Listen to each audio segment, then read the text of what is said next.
হিসেবে আমি দাবি করছি ধানের শীষের প্রতীকে ভোট দিন।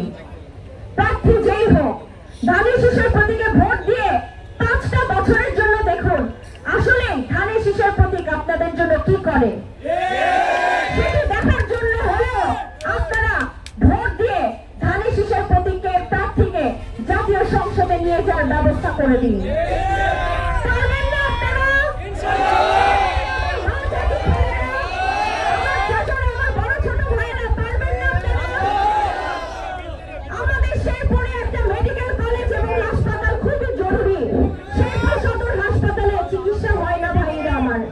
আপনারা তো দেখেছেন, গেছেন না সদর হাসপাতালে? চিকিৎসকের অভাব, নার্সের অভাব, ভুলভাল চিকিৎসায় আমাদের অনেক রোগী মারা যায়। কয়দিন আগে সাপে কাটা রোগী মারা গেল না? কষ্ট লাগে না ভাইয়ের আমার, চাচারা আমার? আপনারা এবার একটাবার সুযোগ দেন, প্রার্থী যেই হোক ধানের শীষের পক্ষে ভোট দিবেন। আর চিকিৎসক হিসেবে আমি আপনাদের জনপ্রতিনিধি হই অথবা না হই, আমি আপনাদের পাশে সবসময় চিকিৎসা সেবার পাশে থাকবো। আজ আমি তারাকান্দি বাজারে এসেছি তারেক রহমান সাহেবের 31 দফা লিফলেট বিতরণ করতে। এই লিফলেটের আপনাদের 24 নম্বর পয়েন্টে নারী ক্ষমতায়ন নিয়ে কথা বলেছে। আমার মা বোন চাচি খালাদের নিয়ে আমি কাজ করতে চাই একজন নারী হিসেবে। এবং এখানে 26 নম্বর পয়েন্টে বলা হয়েছে সবার জন্য স্বাস্থ্য চিকিৎসা ব্যবস্থা, পল্লী স্বাস্থ্য কর্মীর সংখ্যা বাড়ানো হবে ইনশাআল্লাহ। আমি 14টা ইউনিয়নে কমিউনিটি ক্লিনিক গুলো যেন আরো সচল অবস্থায় থাকে সেই ব্যাপারে চেষ্টা করবো ইনশাআল্লাহ। সবচেয়ে গুরুত্বপূর্ণ পয়েন্ট 28 নম্বর, সড়ক, রেল, নৌবাহিনী, নৌ যোগাযোগ ব্যবস্থার উন্নয়ন ইনশাআল্লাহ আমরা করব। বিশেষ করে আমাদের শেরপুরে কোনো রেল লাইন নাই। সুতরাং এই ব্যবস্থাগুলো করার দায়িত্ব কিন্তু আমাদেরই।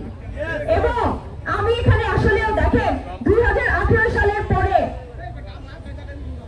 আমাদের এলাকার যিনি এমপি ছিলেন আতিউর রহমান আতিক চাচা এবং তার যে কর্মীরা ছিলেন তারা আমাকে 18 সালে নির্বাচনের সময়ও আমার বাসায় থাকতে দেন নাই। বাসার সামনে ডিবি পুলিশের গাড়ি থাকতো, বাসার সামনে অনেক অত্যাচার হতো। ইলেকশনের দিন বলা হয়েছিল আমার বাসায় আগুন লাগিয়ে দেওয়া হবে এবং ইলেকশন পরবর্তীতে আমার চাকরি চলে যায়, আমার মোবাইল ফোন জব্দ করা হয়, আমাকে নানা অত্যাচার, ঢাকা শহরেই আমি অত্যাচারের শিকার ছিলাম, শেরপুর আসলে তো আরো অত্যাচারের শিকার হইতাম।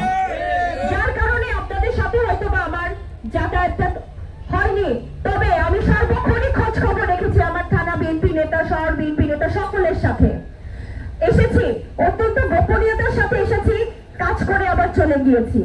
আমার খুব ইচ্ছা ছিল 2018 সালে কাবাডিয়াতে আসবো, কিন্তু আসার তৌফিক মহান আল্লাহ তাআলা দেয়নি। কেন দেয়নি আপনারা জানেন।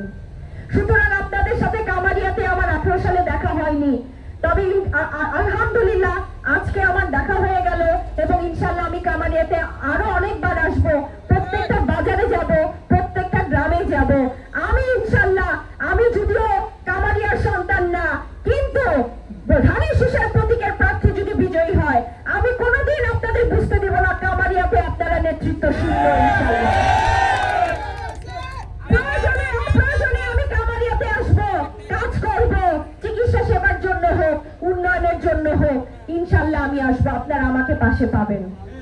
আপনারা মন ভেঙে ফেলেন না, আপনারা আশাহত হবেন না যে আপনাদের এলাকার সন্তান ছিল এখন তো আপনারা নেতৃত্ব শূন্য, কি করবেন। আমি আছি আপনাদের সন্তান হিসেবে এবং আমি বলতে চাই যে বর্তমানে যেহেতু আওয়ামী লীগ একটি নিষিদ্ধ দল এবং আতিক চাচাও এলাকাতে নেই, সুতরাং এখন আপনাদের যা ভোট আছে এই ভোট আপনার একমাত্র প্রতিষ্ঠিত দল বাংলাদেশ জাতীয়তাবাদী দলেই দিবেন ইনশাআল্লাহ। আমি এতটুকু আপনাদের আশ্বস্ত করতে পারি, আমরা বিএনপি নেতা কর্মীরা আওয়ামী লীগ শাসনামলে যে পরিমাণ অন্যায় অত্যাচারের শিকার হয়েছিলাম, ইনশাআল্লাহ আপনারা সেই পরিমাণ অন্যায় অত্যাচারের শিকার হবেন না। আপনাদেরকে আমরা অন্যায় ভাবে কখনোই জেল জুলুম ঘুমের শিকার করব না ইনশাআল্লাহ। আপনারা আপনাদের ব্যবসা বাণিজ্য করে খান, স্বাধীন দেশে স্বাধীনভাবে চলেন, অন্যায় না করলে আপনাদের ঘরে কেউ ভাঙচুর করবে না, ঘরে কেউ আগুন লাগাতে যাবে না, ব্যবসা প্রতিষ্ঠান বন্ধ করবে না ইনশাআল্লাহ। এতটুকু আমি এবং আমার দল প্রতিজ্ঞা করতে পারি। যে যে দলেরই হন না কেন, যে যে দলেরই কর্মীরা হন না কেন, বাংলাদেশে একমাত্র জনপ্রিয় দল বর্তমানে বাংলাদেশ জাতীয়তাবাদী দল। এই দলের